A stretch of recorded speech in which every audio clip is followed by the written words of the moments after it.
Hello, welcome to another episode of Under the Dome. I'm Megan O'Rourke. I'm your host tonight here, where we are going to visit with some local legislators who are getting things done in Montpelier. Tonight we have Representative Troy Hedrick from Chittenden 15. We have Representative Karen Dolan from Chittenden 22, and Representative Barbara Rachelson with Chittenden 14.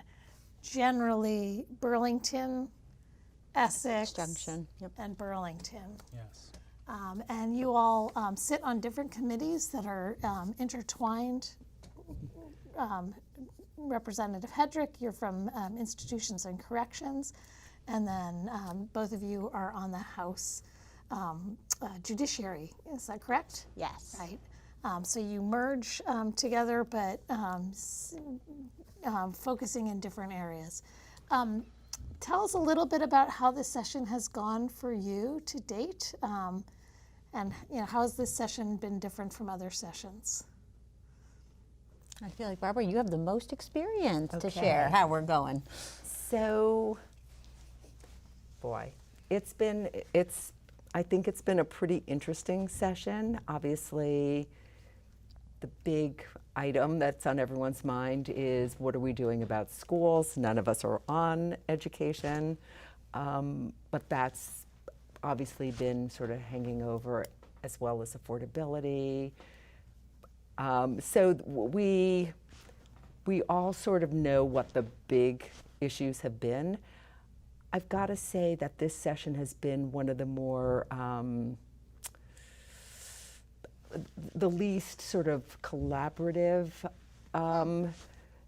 among parties, and there's just been some more sort of the national tensions have hit the State House in a way that I had not seen so much before, and that's been a little bit difficult. Rep. Dolan, is that your experience as well? I don't know, I think there's definitely some tension there, and I think it's partly we are dealing with some really challenging topics, like transforming our whole education system, so that creates challenge. Housing, affordability, they're tough topics. I think so. This is my third biennium, and my first was with COVID, so that was its own kind of issues and navigating that.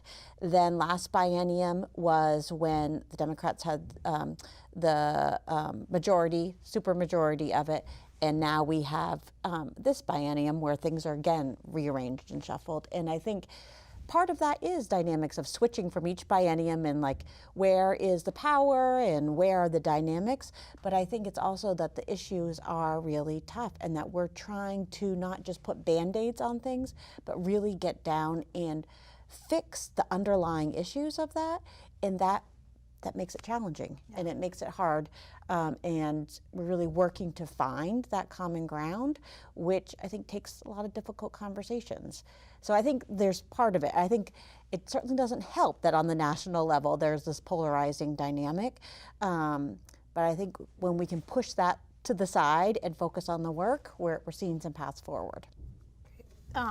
You're all three veterans, so to speak. You've been in the legislature. This is not new, but there was a lot of turnover. Rep. Hedrick, how are you feeling? Like you've introduced a number of bills in response to sort of federal threats around LGBTQIA+ issues. Yeah. What's your experience been working around with other folks? Right, and a lot of those bills that I introduced won't land in my committee. So it's been interesting to try to shepherd some of those through, in the hallway conversations, cafeteria conversations. For me, this session, and this is my third session, so the start of my second biennium, has had a very different pace than what I recall from the last two sessions. And part of that is we all knew what the big conversations were going to be from the start. And I've been very grateful to watch the Education Committee be very deliberate about And what are those big conversations? Education, Yeah. And specifically how we're going to fund education, and have that be sustainable, right? And the governor didn't release his education proposal until days before town meeting break.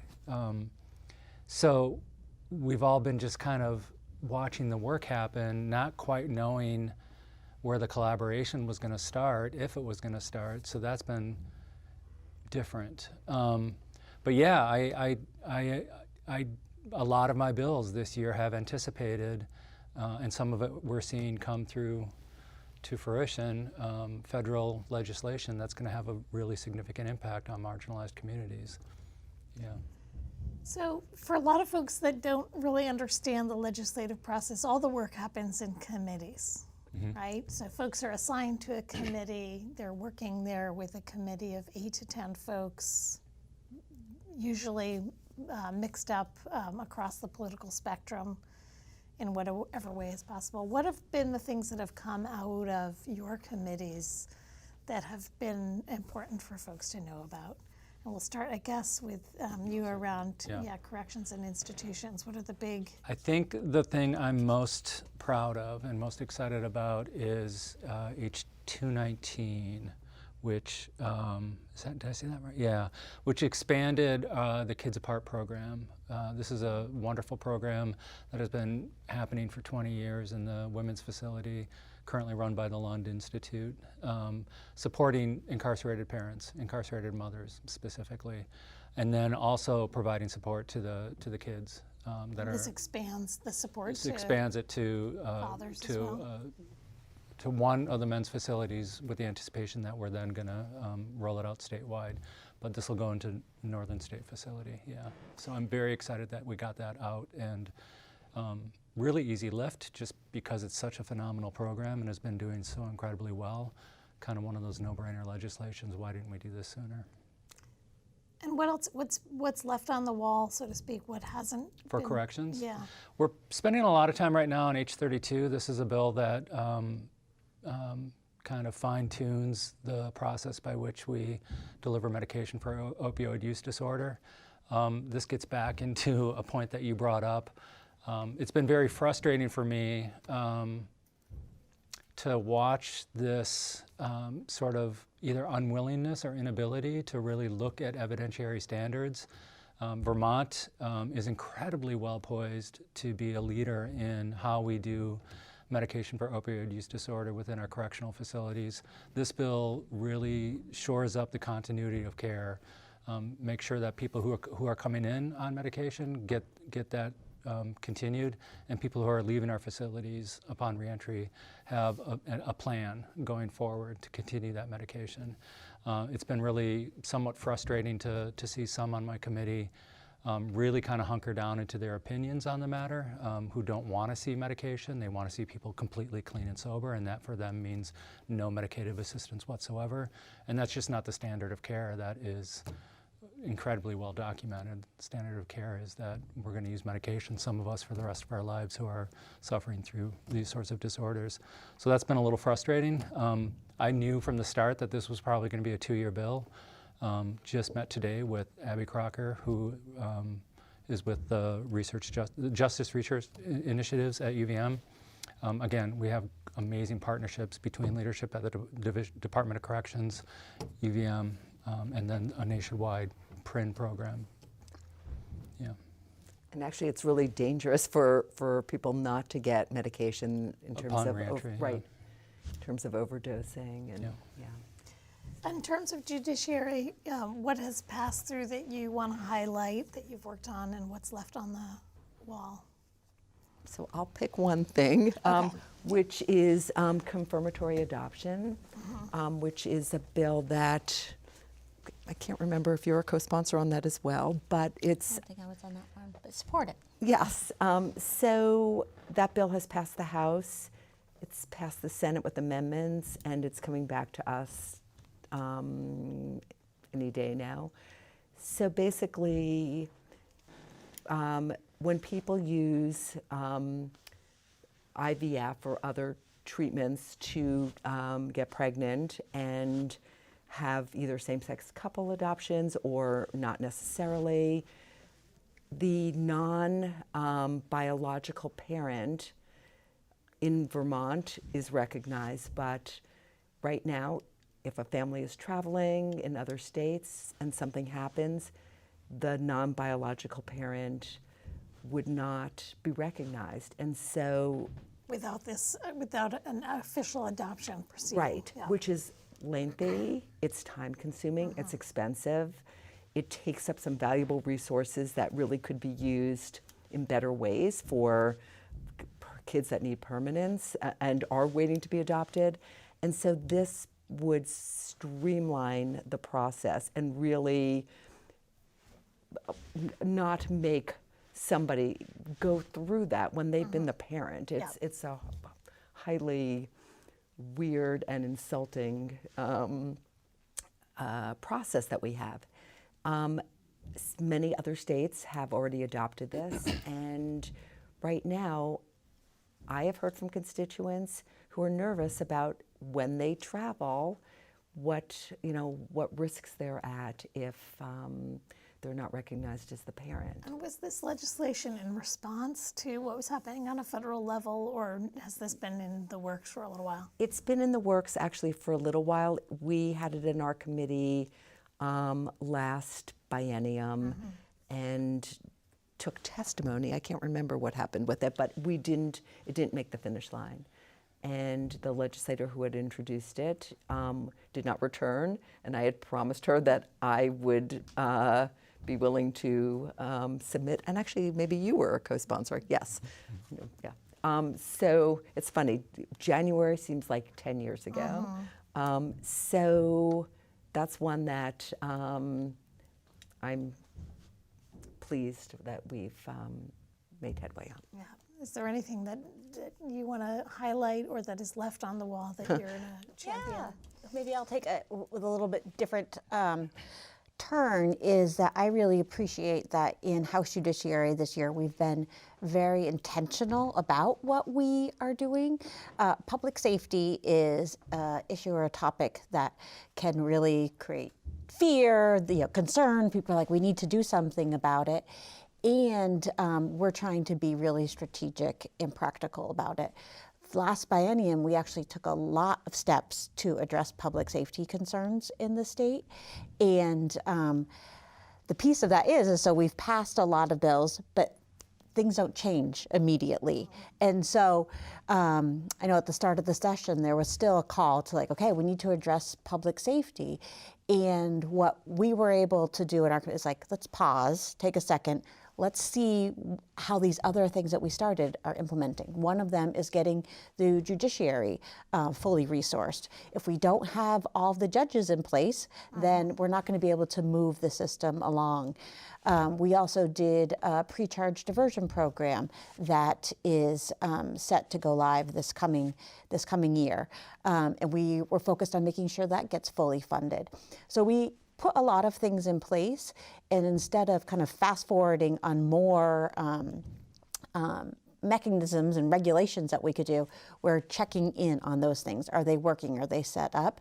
And we are also taking some steps going forward.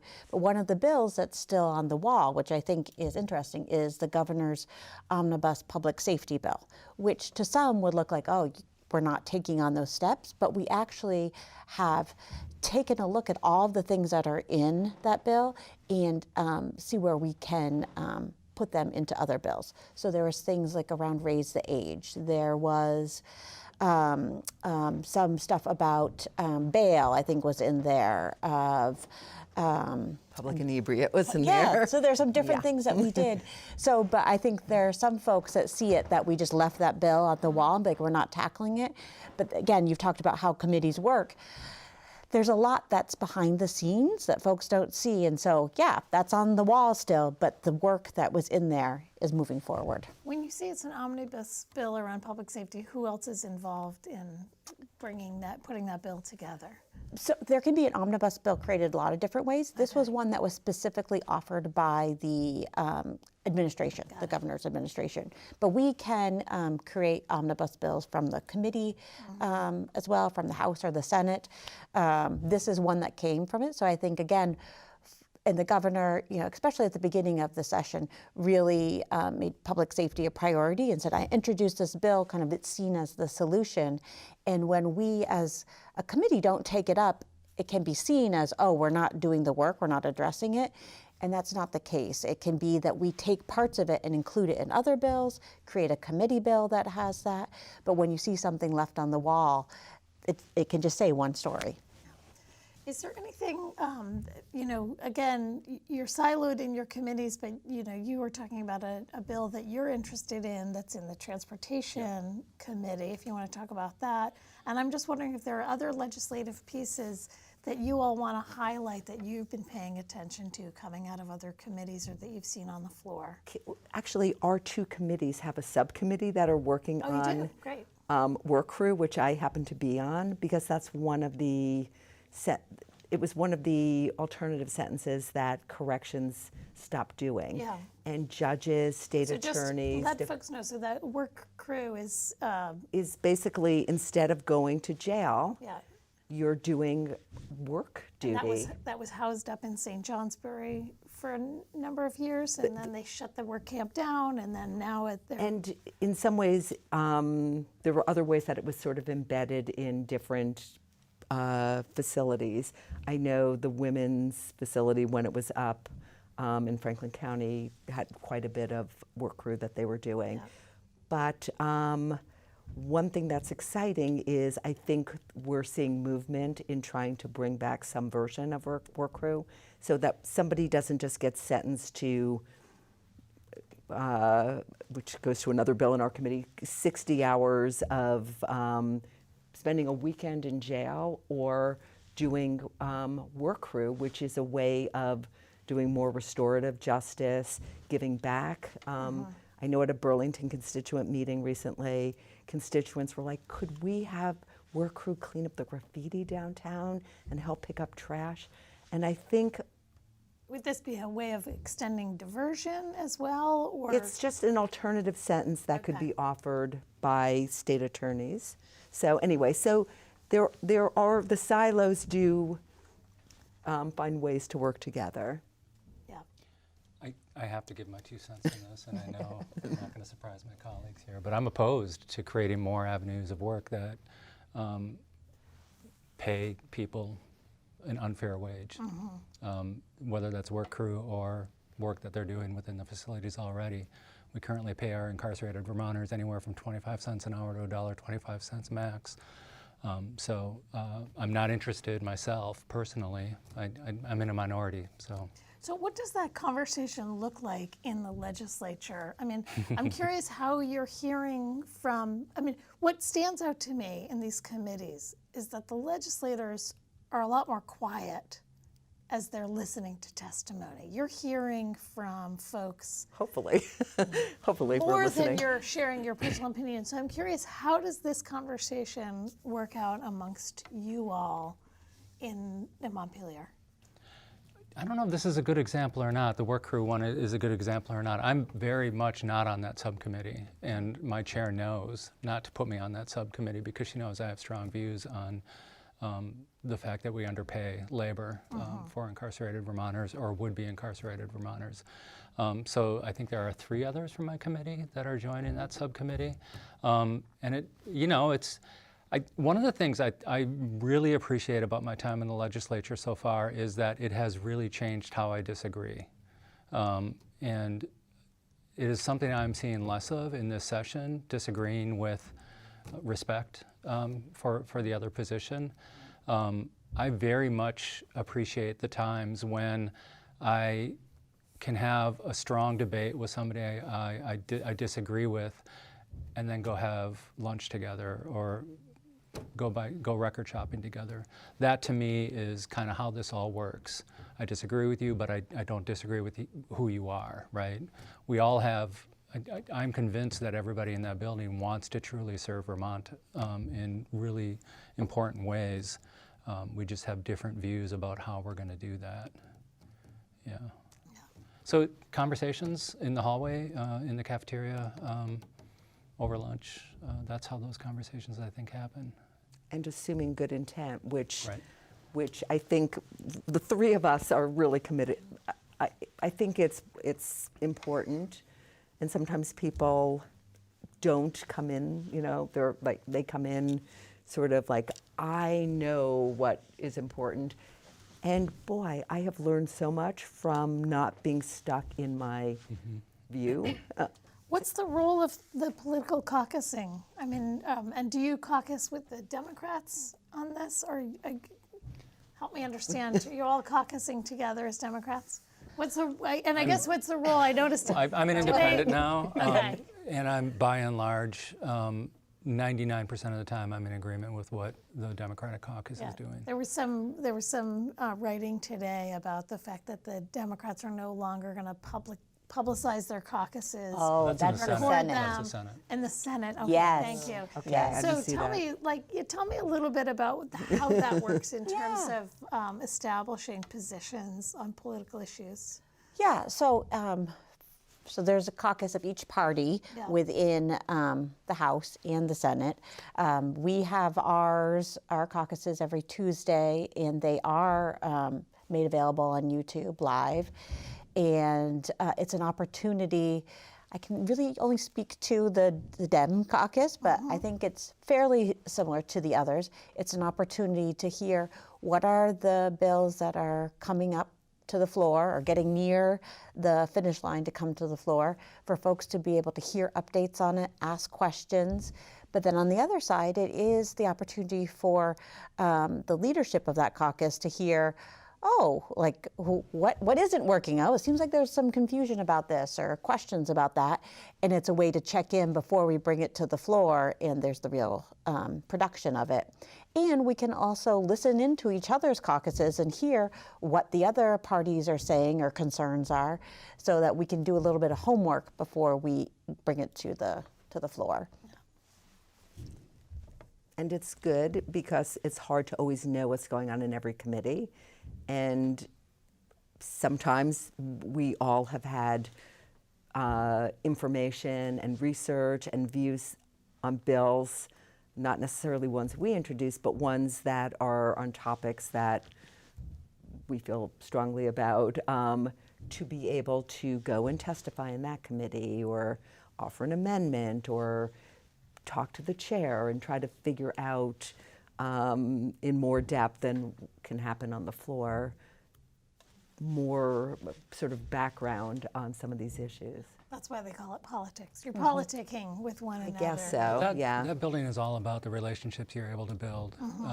As somebody who was on a very small caucus, the Progressives, and now is an independent, and there's 4 of us, I have to rely on my relationships that I build if some of my priorities are going to get any attention whatsoever. So when I do a labor bill, you know, I look at another Democrat usually who's going to help me sponsor that.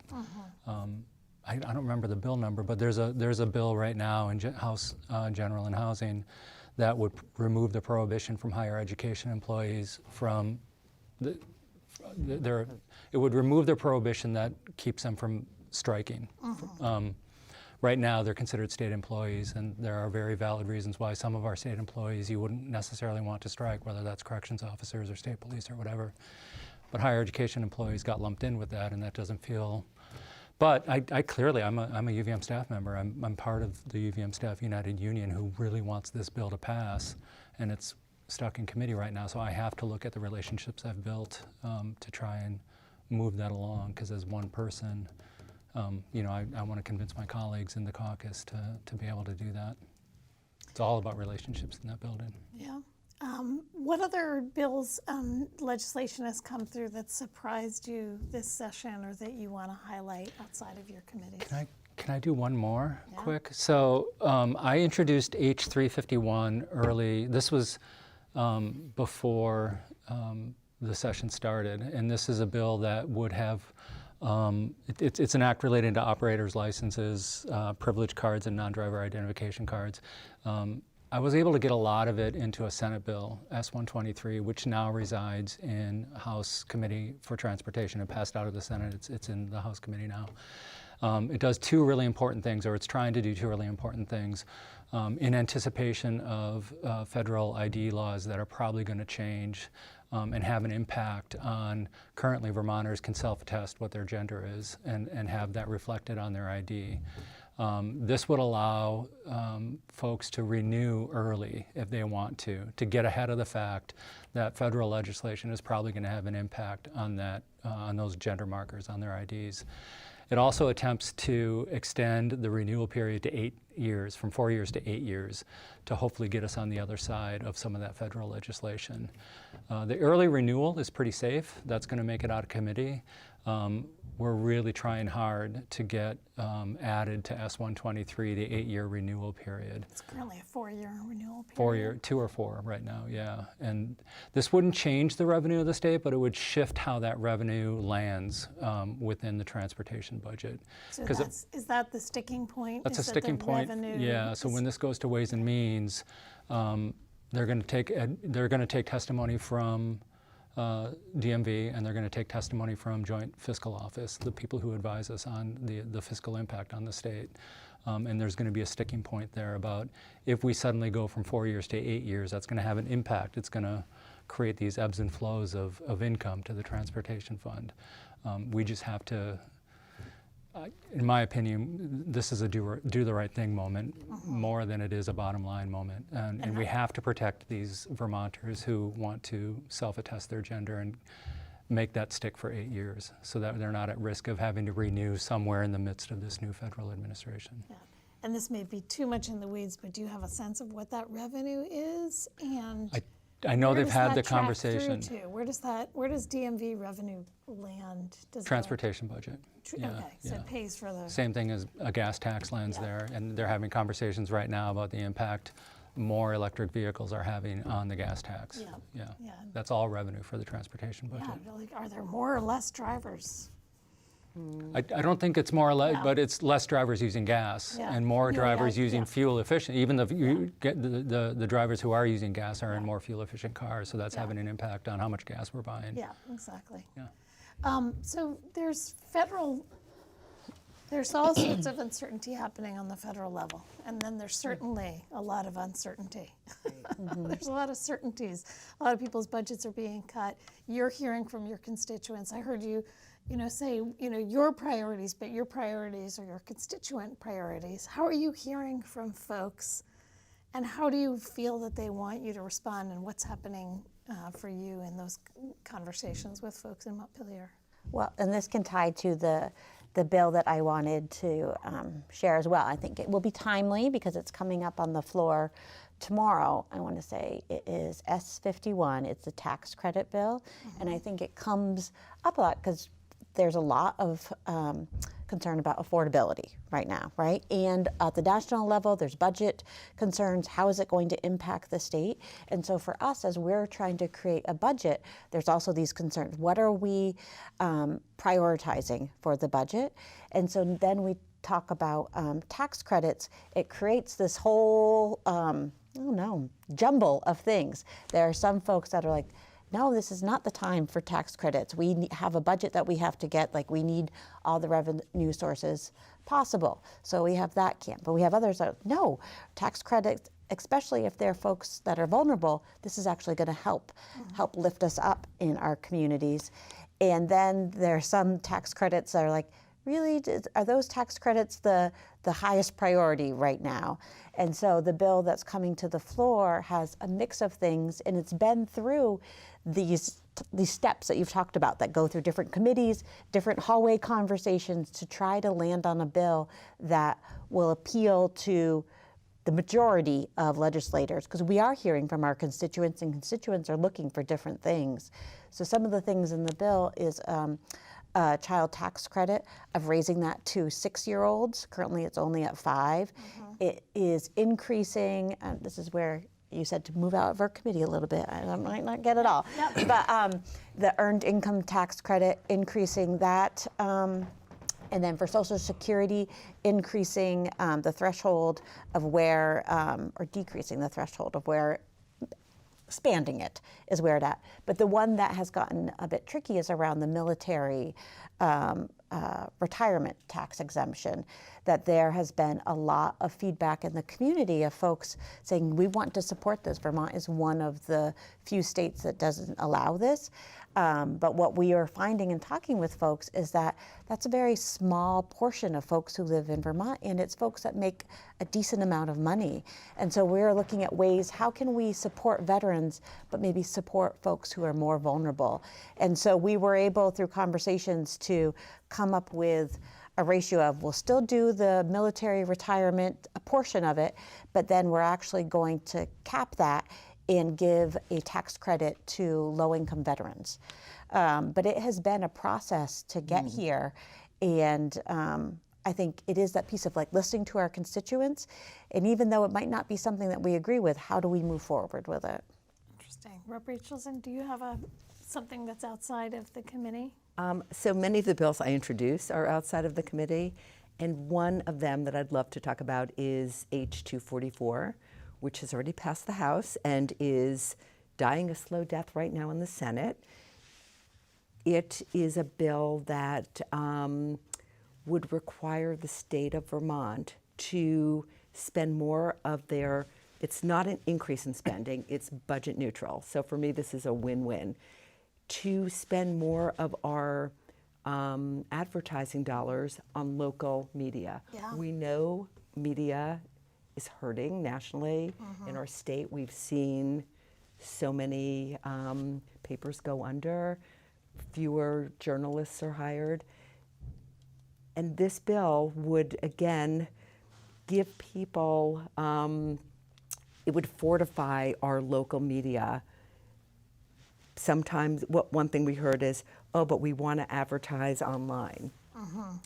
People can use a broker, a local media broker, so that at least that media outlet is getting part of the money, and we're not just mailing Vermont dollars off to large corporations. Yeah. So I was thrilled that it passed the House, and I'm very sad because it sounds like several commissioners don't like being told what to do, and so the bill is in rough shape at this point. And when you say commissioner, I mean, not to get you to point names, but when you say commissioners don't like to be told what to do, this would be directing that they use their dollars locally. Okay. And again, the media outlets have and developed. this is to do things like warning of public meetings. It could be anything. It or could be recruiting advertising foster of- yeah. parents, ads. Yep. And there are times tourism was exempt from it. We're just, again, trying to support local, Yep. which seems really, really important right now when we don't want to keep raising taxes or, and we want to help our local. Front Porch Forum or local Right, newspapers or- yeah, right. exactly.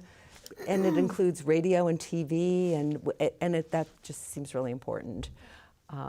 So this brings up the question of who you're hearing from in these committees and who you're not hearing from in the committees.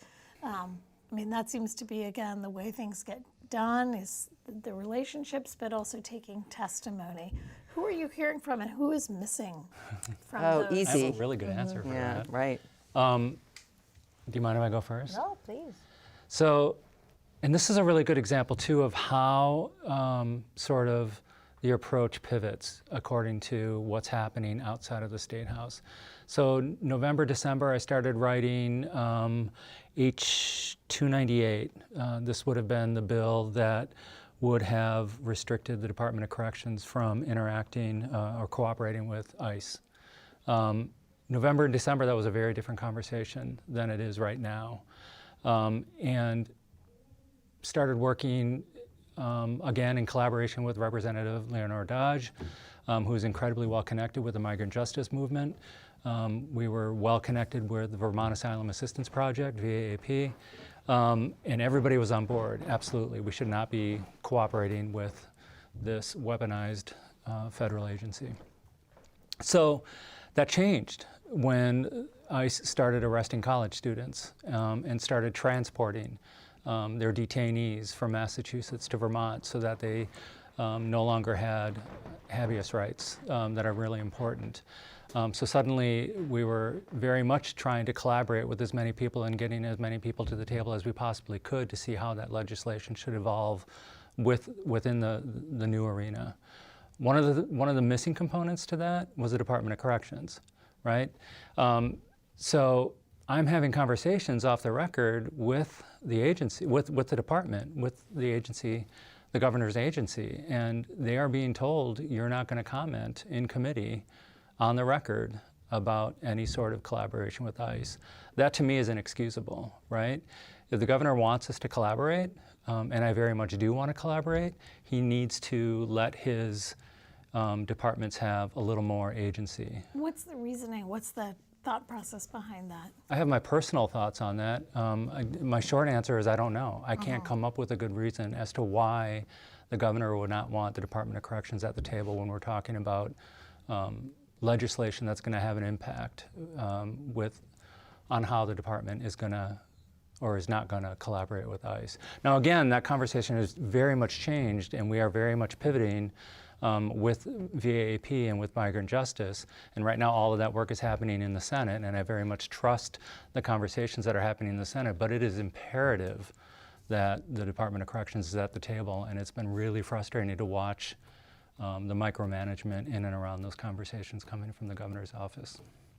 It sort of seems I feel like strongly there's- about this. Yeah, well, it sort of seems like there's two ways people are approaching sort of the federal onslaught. Is either like, put your head down, hope Right, hope he you're doesn't not see us. noticed, Right. hope you're not noticed, or taking a really strong stand and hoping that other people are going to come and take a strong stand with you. Right. So it's interesting because what comes to mind for me about who's not at the table is many people have lobbyists.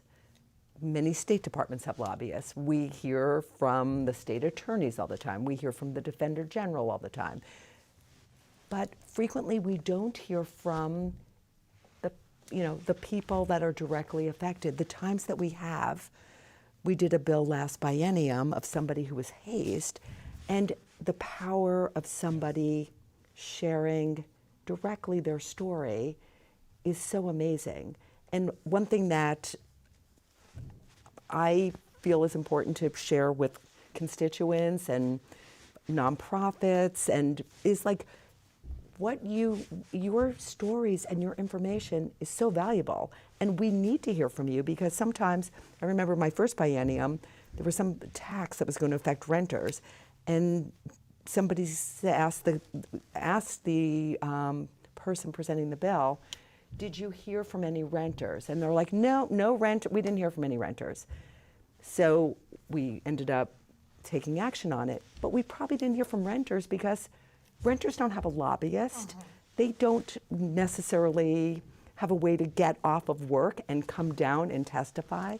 And I think it's always important for us to remember that we are the people's house, not the lobbyist's house, and that we need to find ways to bring the people there and have them not feel, oh, that's intimidating or that's not for me.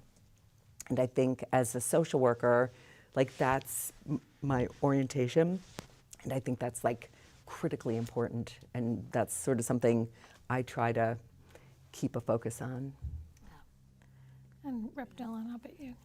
I think I would echo some of the things that I heard before. I think it is just a challenging piece. I think the fact that we are on Zoom now and can Zoom people in, that has expanded for some folks who are able to provide testimony and be witnesses, but I do think that it's still a intimidating and overwhelming process. The fact that, we go over bills and I don't fully understand them at times when we have legislative counsel who's walking us through it. Well, to have somebody come and to okay, what are your thoughts on this bill? It's like, I don't even understand what that means really, and to go through that. So I think we have worked to make it more accessible. I think the other thing that we can do as legislators is create space in our communities to allow constituents to connect with us and to be able to discuss things in plain language and talk about priorities and needs. And that we, too, are folks who are bringing that voice back to the State House.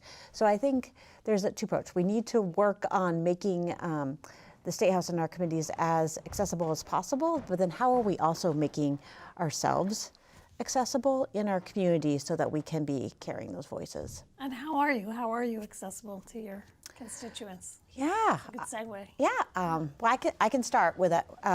In Essex, we collaborate a lot with the Essex House delegation.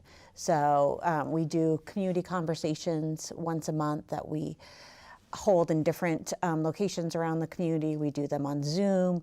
We do a weekly piece in the Essex Reporter. We do Front Porch Forum, social media, and of course just answering constituent emails, trying to be out there wherever possible. And I know that that's still not enough because there are folks that are like, oh, I didn't hear about this, I didn't know about that. So maybe there are other ideas that my colleagues have. I would love to hear them. I benefit greatly from attending the neighborhood planning assemblies here in Burlington. If I'm not in session, if I'm not still in Montpelier, I'm at those meetings. I'm thankful to have CCTV at those meetings as well. I think that broadens that audience. Front Porch Forum has been incredibly useful for me as far as getting updates and questions out there.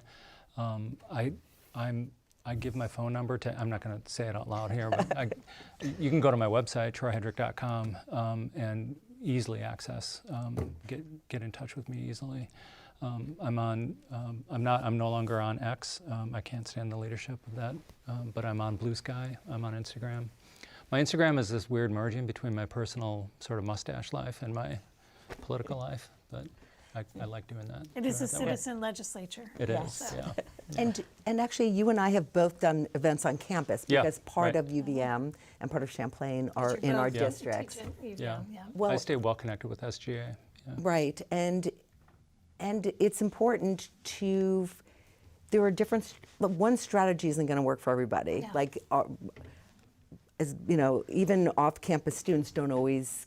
They're not always on Front Porch Forum. I'm always telling them about it. Like, oh, you should go on. There's like free stuff and all kinds of things. But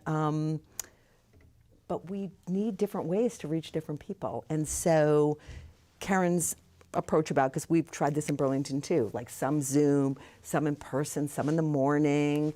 I just did a weekend one recently with Senator Gulick, and I was like, who's going to come on a Saturday afternoon? We had 36 Oh, wow. people come. Wow, yeah. Yeah. And so partnering with different people. We've had guest speakers in with themes of like, hear what your rights are as a victim of crime, or come hear about the consumer fraud services.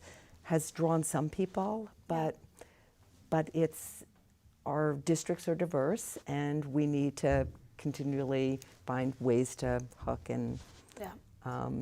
engage. So I think we have 3 minutes left. The budget is the one thing that you have to do.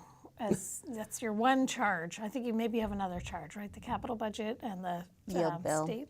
What? The yield bill Yield that bill. sets the property tax rate. Okay. Yeah. It seems like it's things are going smoothly, and that the biggest sticking point is going to be this education bill. Is that right? I know. What's your thought? What are you looking forward to when you get to, and what do you need to hear from your constituents on the education bill? I need my constituents to understand that the property tax relief that's coming this year is a one-time buy down, and it's not sustainable, and that we have to be very deliberate about how we're going to sustain education funding. I've been really pleased watching the Education Committee in the House do that work, and they've been incredibly diligent in doing that work. But we're buying down property taxes on a one-time basis this year. So when people see their And Burlington, when you're saying it's a buy down, Burlington already didn't have the increases that so Burlington many was in other pretty good people shape had. already. Yeah, I mean, in talking with my the school board member who comes to my NPA, I think it was going to be lower by 4%. Yeah. That's probably going to change, but yeah. Yeah, I would echo those sentiments for the education piece. Like we have a plan for this year.